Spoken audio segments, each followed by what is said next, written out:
तब तक उस रिसर्च का इतना ज्यादा महत्व नहीं रह जाता है सोसाइटी के लिए। इसलिए जरूरी था कि हम रिसर्च को आगे ले जाएं जिसमें वो प्रोडक्ट की तरह उपयोग में आ सके, सर्विसेज की तरह उपयोग में आ सके। इन 5 पिलर्स को लेके आज कैबिनेट ने प्रधानमंत्री श्री नरेंद्र मोदी जी की अध्यक्षता में विज्ञान धारा स्कीम 10,579 करोड़ रुपीस की ये स्कीम अप्रूव की है। ये सेकेंड विषय आपके सामने रखना था। तीसरा विषय साथियों, unified pension scheme. Unified pension scheme UPS. आप सब जानते हैं साथियों कि सरकारी कर्मचारी देश भर में सामान्य नागरिकों की सेवा करते हैं, चाहे शिक्षक हो, स्वास्थ्य डॉक्टर्स हो, नर्सेज हो, सफाई कर्मचारी हो, पुलिस हो, रेलवे के कर्मचारी हो, डाक सेवा के कर्मचारी हो, कृषि वगैरह में हर एक फील्ड में सरकारी कर्मचारी देश भर में सेवा करते हैं और उस सेवा से समाज की एक व्यवस्था चलती है। और सदियों से सरकारी कर्मचारियों का बहुत एक महत्वपूर्ण किसी भी सोसाइटी में स्थान रहा है, चाहे पास्ट देखें, आज देखें, चाहे डेवलप्ड कंट्रीज देखें, डेवलपिंग कंट्रीज देखें, सब जगह गवर्नमेंट एम्प्लॉयज का, गवर्नमेंट के एक पूरे स्ट्रक्चर की बहुत बड़ी वैल्यू रही है। सरकारी कर्मचारियों की सामाजिक सुरक्षा, सोशल सिक्योरिटी से रिलेटेड मैटर्स हमेशा से उठते आए और समय समय पे बहुत अच्छे निर्णय भी लिए गए। खासकर जो सेवानिवृत्ति यानी रिटायरमेंट या सुपर एन्युएशन जिसको कहते हैं टेक्निकली, सुपर एन्युएशन के बाद में पेंशन जो मिलती है वो सामाजिक सुरक्षा का बहुत बड़ा एक महत्वपूर्ण उसका पिलर है, उसका बहुत बड़ा एक महत्वपूर्ण भाग है। देश भर में सरकारी कर्मचारियों की तरफ से हमेशा मांग आती रही कि जो एनपीएस स्कीम है उसमें सुधार किए जाए। सुधार के लिए एक कमेटी बनाई थी माननीय प्रधानमंत्री श्री नरेंद्र मोदी जी ने अप्रैल 2023 में। डॉक्टर सोमनाथन साहब जो कि आपके सामने आज कैबिनेट सेक्रेटरी डेजिग्नेट के हिसाब से बैठे हैं, आप फाइनेंस सेक्रेटरी के हिसाब से इस कमेटी के चेयरमैन थे और इस कमेटी ने एक्सटेंसिव कंसल्टेशन किया, एक्सटेंसिव कंसल्टेशन। 100 से ज्यादा एम्प्लॉयज यूनियंस एसोसिएशंस के साथ कमेटी ने डिस्कशंस किए, कई मीटिंग्स हुई, कई राज्यों के साथ, करीब करीब सारे ही राज्यों के साथ इस कमेटी ने इंटरेक्शन किया। उनके राज्यों के फाइनेंस सेक्रेटरीज, राज्यों की पॉलिटिकल लीडरशिप, सभी ने अपने अपने इनपुट दिए। राज्य सरकारों के जो एम्प्लॉयज की एसोसिएशंस थी उन सब ने इंपॉर्टेंस दी। तो जिस सीरियसनेस के साथ प्रधानमंत्री श्री नरेंद्र मोदी जी ने इस विषय को लिया, आप सब जानते हैं कि मोदी जी के काम करने की शैली में और विपक्ष में एक बहुत बड़ा डिफरेंस है। विपक्ष में केवल एक मुद्दा रख देना, केवल एक घोषणा कर देना, कुछ अनाउंसमेंट्स कर देना, वो उनकी शैली है। मोदी जी की शैली है हमेशा जो मुद्दा है उसको सीरियसली लो, उसको डिटेल में समझो, उस पर जितना पॉसिबल है कंसल्टेशन करो और उस कंसल्टेशन से निकल के जो देश हित में, जनहित में और स्टेक होल्डर्स के हित में जो विषय आए उसको उस तरह से आगे रखना। इसीलिए इस कंसल्टेशन के बाद में और साथ ही साथ जो जॉइंट कंसल्टेटिव मैकेनिज्म है सेंट्रल गवर्नमेंट के एम्प्लॉयज का, जेसीएम, उसके साथ मल्टीपल मीटिंग्स, फिर दुनिया के कई देशों में किस तरह की स्कीम्स है, किस तरह के सिस्टम्स है वो भी देखा। फिर भारत की जो अर्थव्यवस्था है और केंद्र सरकार का बजट है उसको समझने के लिए रिजर्व बैंक ऑफ इंडिया के साथ, वर्ल्ड बैंक के साथ, सबके साथ कंसल्टेशंस हुए और इस कंसल्टेशन के बाद में एक यूनिफाइड पेंशन स्कीम का रिकमेंडेशन इस कमेटी ने किया। और आज प्रधानमंत्री श्री नरेंद्र मोदी जी की अध्यक्षता में यूनियन कैबिनेट ने यूनिफाइड पेंशन स्कीम को अप्रूव किया है, इसको अनुमोदित किया है और ये स्कीम अभी आने वाले समय में लागू होगी। इस स्कीम के 5 पिलर्स हैं। सबसे इंपॉर्टेंट विषय था कर्मचारियों की तरफ से कि हमें अश्योर्ड अमाउंट एक चाहिए, जो बहुत लॉजिकल और वाजिब रिक्वायरमेंट था।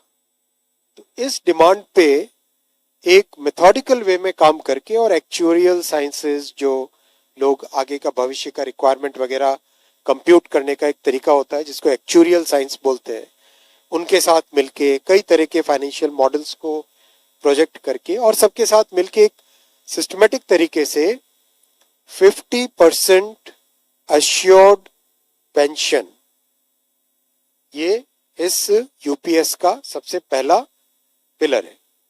इसकी डिटेलिंग देखनी चाहिए हमें। जो ये अमाउंट मिलेगा वो रिटायरमेंट से पहले के 12 महीनों की एवरेज बेसिक पे का 50% होगा। मैं रिपीट कर रहा हूं, अश्योर्ड पेंशन का जो अमाउंट है that will be the average of basic पे ऑफ 12 मंथ्स बिफोर सुपर एनुएशन, उसका 50% होगा। और इस फुल पेंशन के लिए जो क्वालिफाइंग सर्विस रहेगी वो रहेगी 25 ईयर्स, यानी 25 वर्ष तक अगर किसी ने काम किया है, सेवा की है, तो उसको फुल पेंशन यानी जो ये अश्योर्ड पेंशन का अमाउंट है वो मिलेगा। 25 साल से अगर कम है लेकिन 10 साल से ज्यादा है तो उसमें प्रोपोर्शनेट पेंशन रहेगी, प्रो रेटा वो पेंशन का अमाउंट बनेगा। जो कभी किसी कर्मचारी की डेथ हो जाए तो फैमिली पेंशन एक बहुत बड़ा, स्पाउस के लिए ये बहुत बड़ी एम्प्लॉयज की एक रिक्वायरमेंट थी, डिमांड थी। तो सेकंड पिलर इस यूपीएस का है अश्योर्ड फैमिली पेंशन। किसी भी कर्मचारी के डिमाइज से पहले, इमीडिएटली पहले जो पेंशन थी, अमाउंट था, उसका 60% मिलेगा एम्प्लॉय के, डिसीज्ड एम्प्लॉय के स्पाउस को। ये सेकंड पिलर है। थर्ड पिलर है अश्योर्ड मिनिमम पेंशन। कई बार देखा कि सर्विस कम होती है और कंट्रीब्यूशन जितना हुआ है उससे एक सफिशिएंट अमाउंट नहीं मिल पाता था, और ये अपने आप में एक बड़ा विषय था केंद्र सरकार के कर्मचारियों का और एनपीएस में जुड़े सभी कर्मचारियों का। इसीलिए एक minimum assured minimum pension 10,000 rupees per month, वो इसमें यूपीएस में थर्ड पिलर ये रखा गया है। इसके साथ आगे वाले पॉइंट को जोड़ के करेंगे तो अगर डीएनएस रिलीफ यानी महंगाई से रिलेटेड रिलीफ जो मिलेगी तो वो आज की तारीख में होते होते करीब करीब 15,000 रुपए पर मंथ हो जाती है, which is a substantial relief part of this entire pension system. Fourth pillar है इन्फ्लेशन के साथ इंडेक्सेशन। जैसे केंद्र सरकार के एम्प्लॉयज के लिए सैलरी में डीएनएस अलाउंस होता है, उसी पैटर्न पे जो इंडेक्स है, सेम इंडेक्स को यूज करके all India consumer price index for industrial workers, इसको यूज करके assured pension, assured family pension और अश्योर्ड मिनिमम पेंशन, इन तीनों के तीनों जो आपने पिछले पेज पे तीनों पिलर्स देखे, assured pension, assured family pension और अश्योर्ड मिनिमम पेंशन, इन तीनों के ऊपर इन्फ्लेशन इंडेक्सेशन डीएनएस रिलीफ के बेसिस पे मिलेगा। डीआर, डीए की जगह डीआर, डीएनएस रिलीफ। पांचवा पिलर है इस स्कीम का lump sum payment at superannuation in addition to gratuity. ये एक तरीके से बहुत ही इंपॉर्टेंट और बहुत ही बड़ी एक रिलीफ मिलेगी। जब सुपर एन्युएशन होता है तो उसके बाद में इंसान अपनी लाइफ को प्लानिंग जिस तरह से करना चाहिए तब कई बड़े खर्चे आते हैं, इसलिए ये लंप सम एक अमाउंट तय किया गया। यह है कि हर 6 महीने की सर्विस के लिए मंथली इमोल्यूमेंट्स विच मीन्स पे एंड डीए कंबाइंड, उसका 10% अमाउंट। तो ये एक अपने आप में सब्सटैंशियल एक अमाउंट रह जाएगा। जैसे मान लीजिए किसी का 30 इयर्स की सेवा है तो उसमें करीब करीब 6 महीने की सैलरी, सोमनाथन साहब दैट्स करेक्ट ना, करीब करीब 6, तो उसको 6 महीने की इमोल्यूमेंट्स जो उसकी रहेगी पे प्लस डीए मिला के वो एक लमसम अमाउंट की तरह मिलेगा।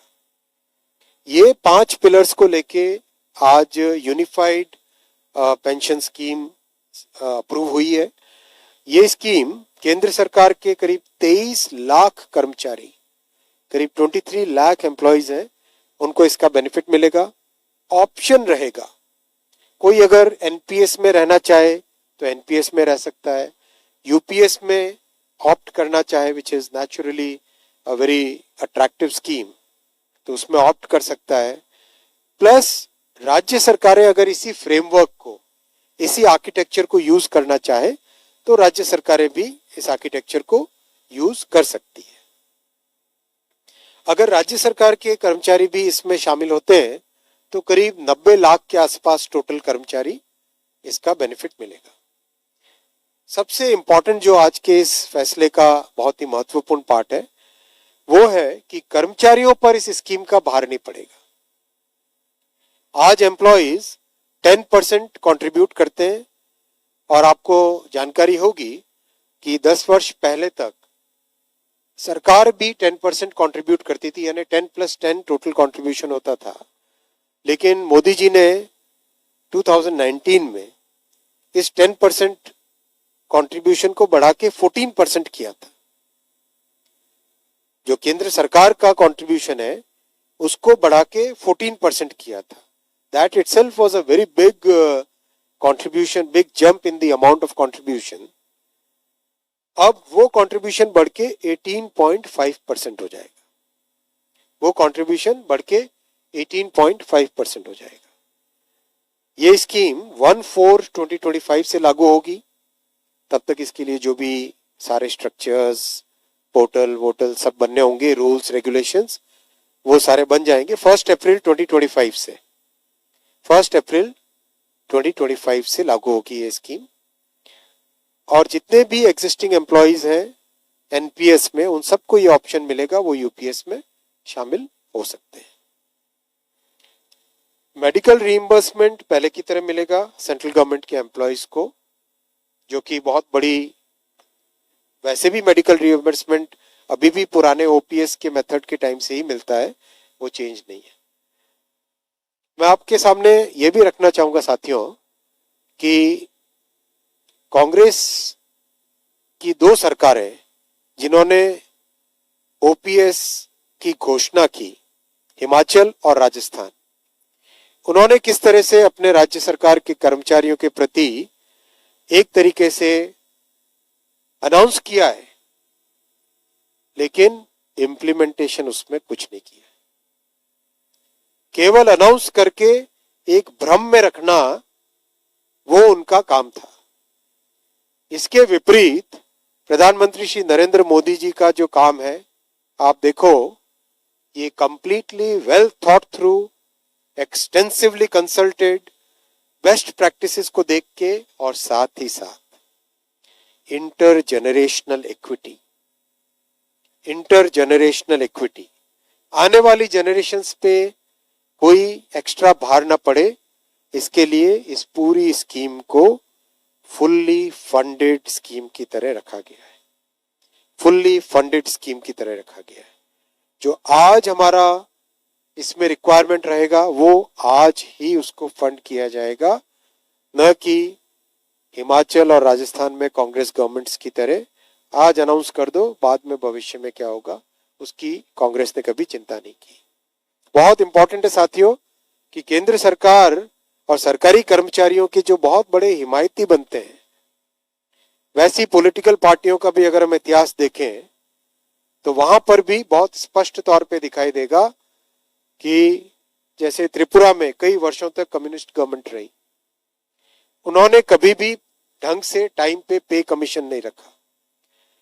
केरला में जब केंद्र सरकार ने 10% से 14% बढ़ाया गवर्नमेंट का कंट्रीब्यूशन, तब केरला की सरकार ने उसको नहीं बढ़ाया। तो जन जन के हित की ध्यान रखना, एम्प्लॉइज के हित की ध्यान रखना, ये भावना और इस तरह की कार्यशैली केवल एनडीए सरकार की है और प्रधानमंत्री श्री नरेंद्र मोदी जी ने आज अपने इस महत्वपूर्ण फैसले से एक बार फिर आपके सामने इसी डिटर्मिनेशन को, इसी भावना को आपके सामने रखा है। मैं साथियों यहाँ पे ब्रीफिंग स्टॉप करूंगा और इसके बाद में आपके क्वेश्चंस लेंगे।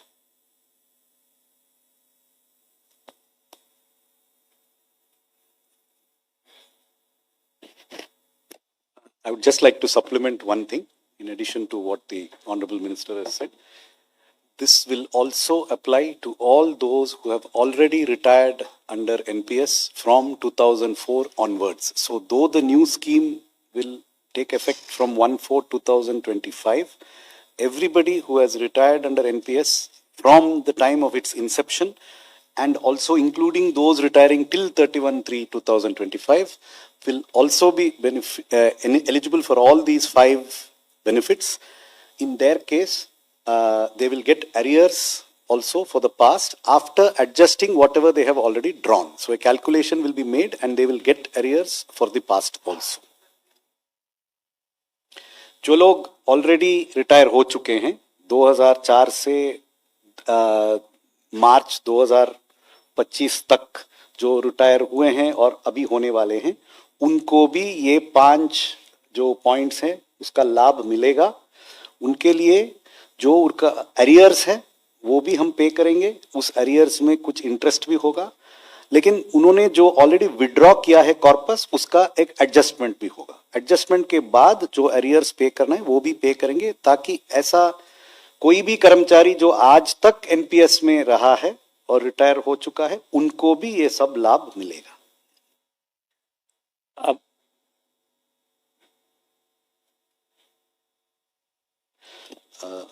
और इसका the expenditure involved in this, in the first year, it will change from year to year. The expenditure for the arrears will be 800 crore rupees. And in the first year of its implementation, the additional cost, the contribution going from 14 to 18.5, it will cost about 6,250 crores in the first year. ठीक है, arrears का cost होगा 800 करोड़ तकरीबन, 800 crores approximately, और annual जो cost increase है contribution मतलब 14% से 18.5%, जो सरकारी जो माननीय मंत्री जी ने कहा कि this is a fully funded contributory scheme, इसमें there is no throw forward of liabilities to any future generation. It is not being said that the future government will come and somehow give the guaranteed pension. This assured pension is being funded each year fully from the budget and will be absorbed in the budget. So that extra contribution in the first year is estimated at 6,250 crore rupees. It will change year by year as the numbers change. और अनुरोध है कि आप पहले अपना परिचय दें और फिर प्रश्न पूछ लें। 13 नंबर पीछे, 30 नंबर, ये यहाँ got answered. You answered? Yeah.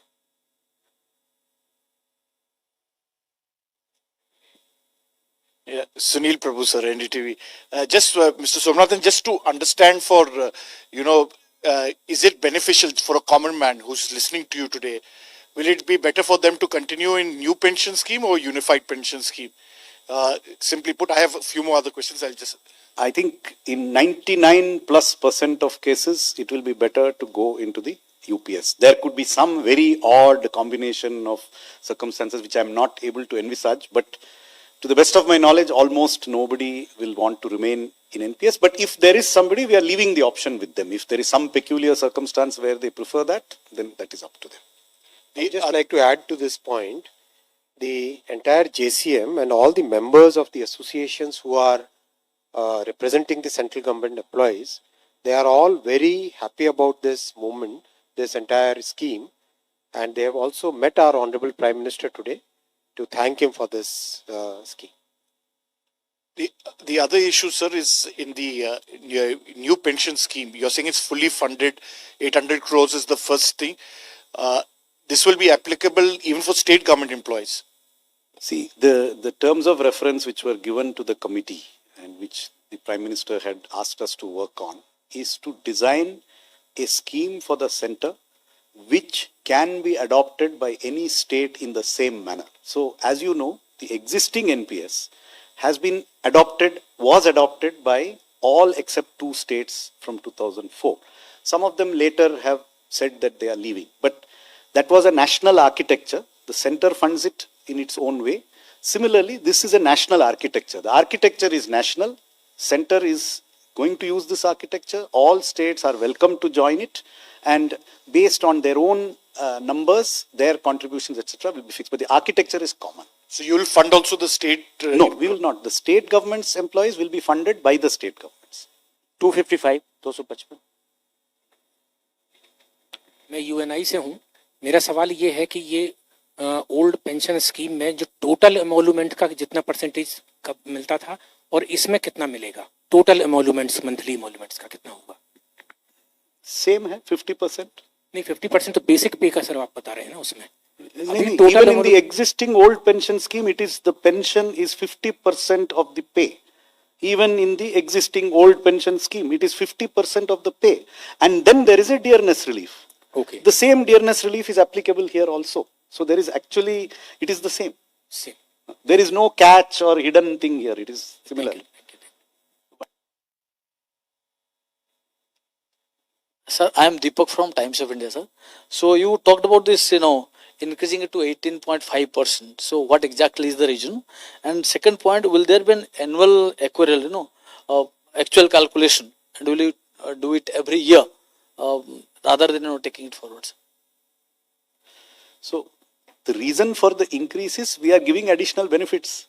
So the benefits, now there is an assured guaranteed sum which has to be given. So actuarial calculations have been done to see that in every circumstance we should be able to meet this obligation. We are not postponing this obligation. We are not going to say that somehow we will manage in the future when the liability comes. We are absorbing the liability now, for which calculations have been done using actuarial methods. The PFRDA chairman was a part of this committee.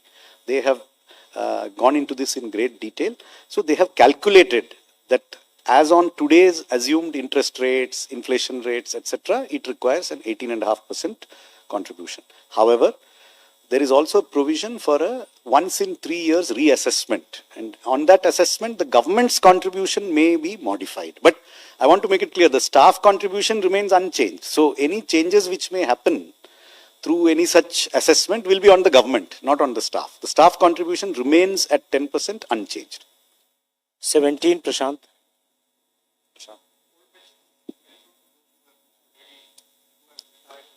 Yes. This is applicable to those who are in the new pension system.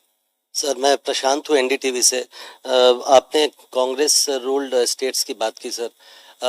Hindsight में आपको लगता है कि ये पहले अगर हो गया रहता तो कई राज्यों में जो आपको हार मिली वो बड़ा मुद्दा बना था, तो ये नहीं होता। दूसरा सर, मैं जानना चाह रहा हूँ कि अगर आप समझा सकें कि एनपीएस और यूपीएस में बेसिक अंतर क्या है, कहाँ कहाँ आपने बदलाव किया है?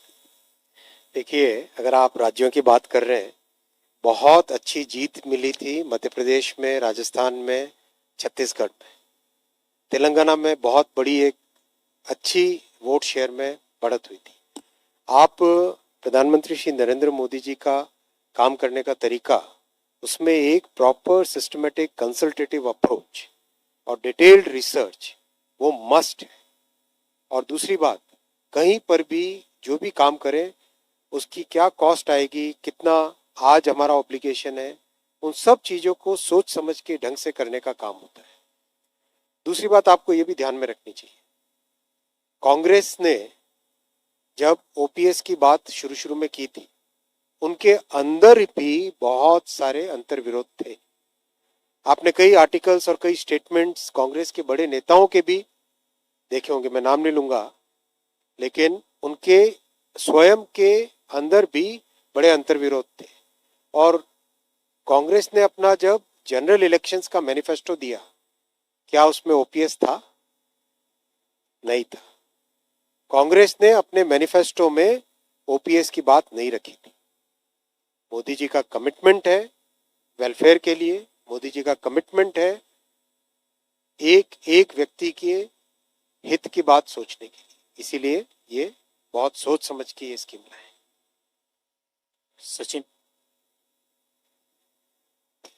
Jatin from Economic Times. Ashwini sir, two questions. One, does this decision require approval from Election Commission, or have the government taken the approval? Second, as Prashant asked, do you think it would have made more sense if you announced this scheme before Lok Sabha polls, or how it will impact the BJP prospects in upcoming assembly polls?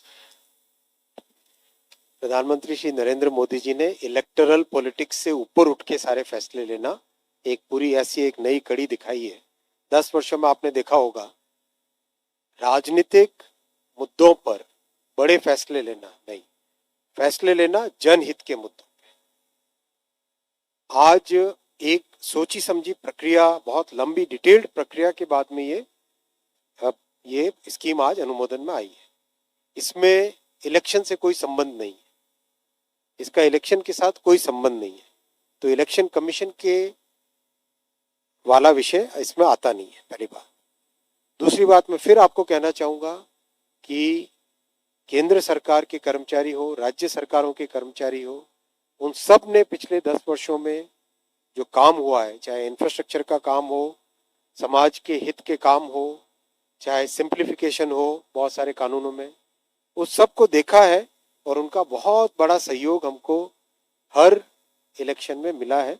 Jin elections में मैं directly connected था उसमें मैंने देखा था कि किस तरह से राज्य सरकार के कर्मचारी हो, केंद्र सरकार के कर्मचारी हो, वो सब कहते थे स्पष्ट तौर पे कि प्रधानमंत्री श्री नरेंद्र मोदी जी की पॉलिसीज ने राष्ट्र में एक नई अच्छी बहुत आगे भविष्य को सुधारने वाली शुरुआत की।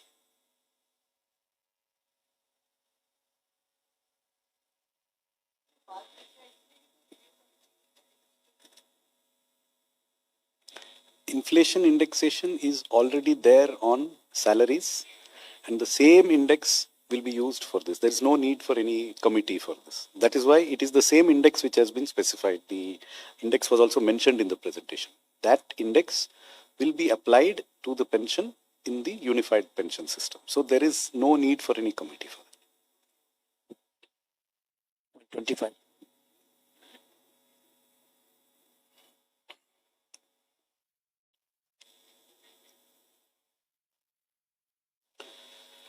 It is definitely fiscally more prudent. One, it remains in the same architecture of a contributory funded scheme. That is the critical difference. The OPS is an unfunded non-contributory scheme. This is a funded contributory scheme. The only difference in the changes that are made today is to give an assurance and not leave things to vagaries of market forces. But otherwise, the structure of UPS has the best elements of both. Sir, Neeraj हूँ news 18 India से। आपने कहा Somanathan sir, और sir आपसे भी सवाल है Ashwini sir से, कि 99% से ज्यादा केसेस में यह फायदेमंद रहेगा जो कर्मचारी हैं केंद्र सरकार के। फिर भी सरकार ने 2 विकल्प दिए हैं, एनपीएस के और यूपीएस के कर्मचारियों को। तो क्या एनपीएस का विकल्प के तौर पे कोई डेडलाइन भी रखी है सरकार ने, या कोई डेडलाइन नहीं रहेगा?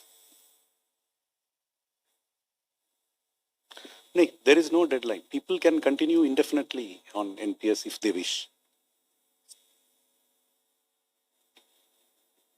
सर, मेरा नाम पूनम है और मैं अमर उजाला से हूँ। मुझे लगता है हमने पेंशन स्कीम पे बहुत बात की है। बच्चों के लिए भी आज एक बहुत बड़ी उपलब्धि आने जा रही है। आपने कहा विज्ञान धारा योजना है, इसमें 11th और 12th के बच्चे इंटर्नशिप के माध्यम से व्यावसायिक शिक्षा की ओर जाएंगे। क्या है ये पूरी योजना और कैसे इसका लाभ सरकारी स्कूल के बच्चों को भी अधिक से अधिक मिल पाएगा? थैंक यू, बहुत अच्छा आपने प्रश्न पूछा। आप और हम जब स्कूल के दौर से गुजर रहे थे तो हमने देखा कि साइंस एंड टेक्नोलॉजी हम जब भी पढ़ते थे उसमें मैक्सिमम से मैक्सिमम हमको जो एक्सपोजर मिलता था प्रैक्टिकल, वो होता था लैब में। लैब के अलावा प्रैक्टिकल एक्सपोजर प्रैक्टिकली नहीं मिलता था और ज़्यादातर स्टडी थियोरेटिकल होती थी। और थियोरेटिकल से रियल लाइफ में जो गैप है, इस गैप को अगर फुलफिल करना है, इस गैप को फिलअप करना है, तो इस गैप को फिलअप करने के लिए बहुत ज़रूरी है कि हम एक इंटर्नशिप वाली व्यवस्था बने जिसमें 11th और 12th के जो स्टूडेंट्स हैं वो जो रियल में साइंस एंड टेक्नोलॉजी के क्षेत्र में काम करने वाले, चाहे कंपनीज हो, चाहे गवर्नमेंट के ऑर्गेनाइजेशंस हो, चाहे एकेडेमिया हो, इन सब के साथ इंटर्नशिप करे और इंटर्नशिप में प्रैक्टिकल नॉलेज ले। उस प्रैक्टिकल नॉलेज के बाद में उनके आगे की जो स्टडी रहेगी वो बहुत ही अच्छा उसमें बेनिफिट मिलेगा। गवर्नमेंट स्कूल्स के स्टूडेंट्स को सबको इसका बेनिफिट मिलेगा और ये बहुत एक पाथ ब्रेकिंग सोच है और इसका कई आने वाले डेकेड्स तक इसका बेनिफिट मिलेगा। 93।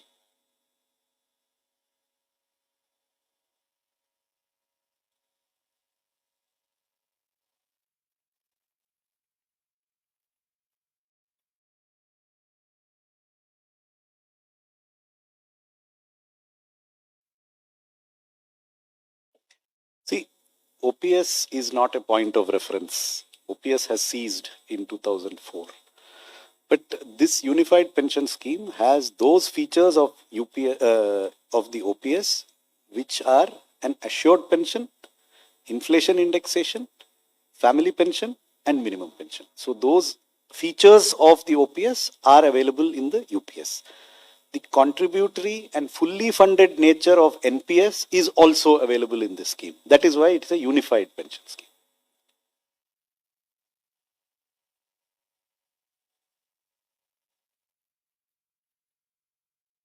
इसको मैं लेना चाहूँगा। पहले तो आपका सेकंड पॉइंट जो था उसमें एडिशनल जो बर्डन पड़ेगा वो रहेगा एक्सपेंडिचर करीब करीब 6,250 करोड़ 24-25 में, और ये हर साल वेरी करता है। ये रेफरेंस पॉइंट 24-25 का है। 6,250 करोड़ तो एडिशनल एक्सपेंडिचर और जो एरियर्स है उस पर 800 करोड़। दूसरी बात, किसी भी सिस्टम में रिफॉर्म और सुधार करते रहने की भावना, यही एक जीवंत सरकार की निशानी। 126। सर, इंटर्नशिप में बच्चों को क्या कुछ पेमेंट मिलेगी? वैसे तो इंटर्नशिप के बारे में हमेशा ये होता है कि वो फैक्ट्रियों में जाते हैं, मगर सीए की पढ़ाई हो, लॉ की पढ़ाई हो या बीई बीटेक की हो, प्रैक्टिकल चीज़ें आपको पता है कंपनियां उल्टे पैसे लेती हैं। दूसरा सर, मेरा था सर से सवाल, सोमनाथ सर से, 2 डिकेड पहले से आप रेट्रोस्पेक्टिव इसको लगा रहे हैं, इसके बीच में काफ़ी इफ एंड बट से डिमाइस हो गए, लोग किसी ने विड्रॉ कर ली, और आप फ्यूचर्स में लगा रहे हैं 1 अप्रैल 2025 से। किसी ने अगर इंडेक्स में पैसा लगाया, इंडेक्स अगर 20,000 के पॉइंट पे पहुंच गया 80 से गिर के, तो आप उसको कैसे कैरी फॉरवर्ड करेंगे? क्या इस तरह की प्रॉब्लम है? और इससे जुड़ा एक छोटी सी बात है सर कि आपके डिपार्टमेंट के नीचे के लोग जो उन गवर्नमेंट ऑफिसरों के साथ रिटायर्ड होने के बाद में डील करेंगे, उनका एक जवाब होगा, जाके सोमनाथ सर से बोलो ले लेना। ये इस वाले मुद्दे की डिटेल्स आपको पता है सर, उसके लिए वहाँ डिपार्टमेंट एजुकेशन क्या रहेगी? आपका दूसरा सवाल मुझे समझ में नहीं आया, मेरा हिंदी थोड़ा लिमिटेड है, तो दूसरा सवाल मुझे समझ में नहीं आया, sorry. The first question was how will you deal with those who have, first of all आप इतना समझिए कि 2004 से शुरू हुआ, उसमें अभी 20 साल भी नहीं हुआ है ये, I mean just 20 years are finished. So the number of people who have retired in this is very small. See, people don't retire in 5 years normally. Only a very small number of people have retired under the new pension system. There are a lot of people in the system, but we are talking about arrears. जिन लोगों का सेवानिवृत्ति हो गया है उनको ये arrear मिलेगा। उनका पूरा रिकॉर्ड हमारे पास है, पीएफआरडीए में है कि उन्होंने किस दिन ज्वाइन किया, किस दिन वो रिटायर हुआ, रिटायरमेंट में कितना पैसा मिला उनको एनपीएस में, उसमें 50% एश्योर्ड देने, अगर वो एलिजिबल है 10 साल सर्विस के साथ तो उसका अमाउंट क्या है, अगर वो मिनिमम पेंशन 10,000 से कितना अमाउंट है, वो पूरा रिकॉर्ड हमारे पास है। उस रिकॉर्ड के हिसाब से कितना उन्होंने ऑलरेडी विड्रॉ किया है, कितना उनका एडिशनल एलिजिबिलिटी है, उसका इंटरेस्ट कैलकुलेट करके, ये बिल्कुल संभव है, हमारे पास पूरा प्रोसीजर है हमारे पास, we have even done some sample calculation, so उसमें कोई प्रॉब्लम नहीं है। दूसरा सवाल मुझे समझ में नहीं आया। कर्मचारियों ने बहुत ही खुले दिल से इसका स्वागत किया है। आज सभी के सभी कर्मचारी संगठनों के जो रिप्रेजेंटेटिव्स हैं वो आज माननीय प्रधानमंत्री जी से मिले भी हैं। तो सोमनाथन जी ने जो ये डिटेल स्टडी की है वो वाकई काबिले तारीफ है। इंटर्नशिप में डिटेलिंग आपके सामने आएगी, पर यस, इंटर्नशिप में कुछ न कुछ उसका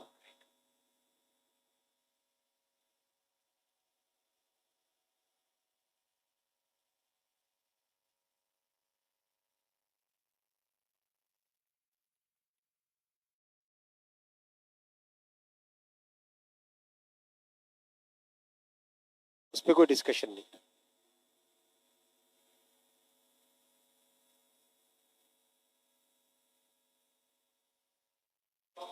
See, I do not wish to speak on behalf of state governments, but I can say that in our consultation, we got a broad, I'm giving a broad sense, I don't want to name states. It's not fair to them, it's their decision.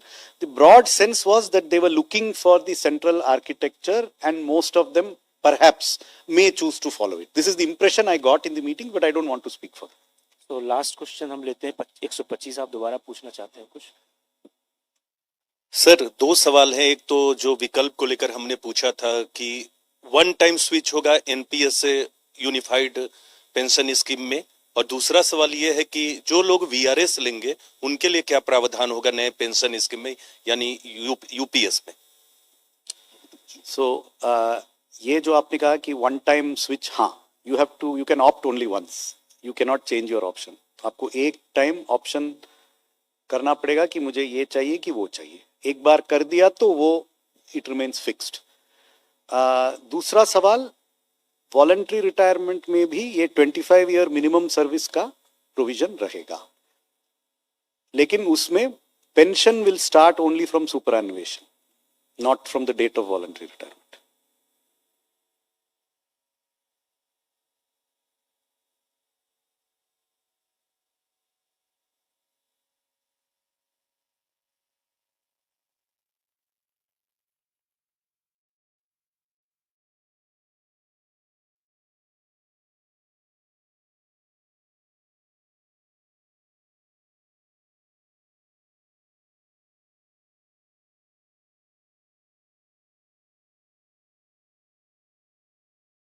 बहुत important point है। आपने new education policy का study किया है, इसमें credit वाला framework हर जगह है, यानी इंटर्नशिप में, और इसमें आपके इसके प्रैक्टिकल एग्जांपल्स भी दे सकता हूँ। आईटी मिनिस्ट्री में एक हमने थर्ड ईयर और फाइनल ईयर में जो स्टूडेंट होते हैं उनका न्यू एजुकेशन पॉलिसी में फ्यूचर स्किल्स के नाम से प्रोग्राम चालू किया। सबसे पहला गिंडी कॉलेज तमिलनाडु में, चेन्नई में है, वहाँ से चालू किया था। उसके बाद में कई कॉलेजेस में उसको लगाया। उसमें इंडस्ट्री के साथ जो थर्ड ईयर और फाइनल ईयर में स्टूडेंट्स पढ़ते हैं और इंटर्नशिप करते हैं, उसमें रियल प्रोजेक्ट्स करते हैं और रियल नॉलेज, उसका पूरा का पूरा क्रेडिट उनको बीटेक के 4 साल के कोर्स में रहेगा।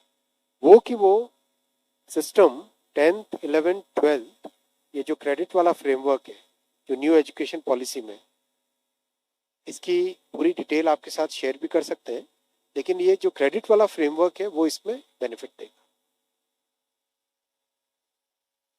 Last Okay, last question, please. Quick question. You said this is 800 crores areas. This includes interest also? And what is the interest component? I mean, what is the rate? Interest and- will be at the PPF rate.